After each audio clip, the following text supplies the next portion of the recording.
All right, it's mounted up. They sit pretty flush. Looks good. And you come under here, see battery tray a little bit.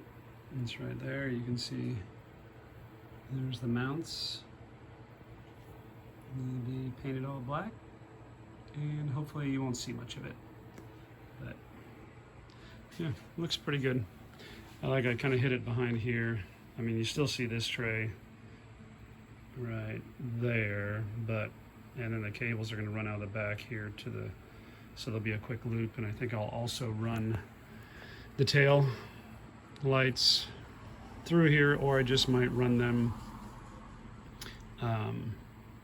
depending on what tail lights I get. I'm not even sure yet, but maybe punch a couple holes here, and can't run it through here though in the frame anymore because I did some plugs in here to extend this. So there's a metal plug in here that I welded the hoop onto. But I mean, I can drill through in the back here underneath, and then run the wire, tuck it up underneath, and just run it up front. And they should be pretty small wires if I do LED or something, so we'll see.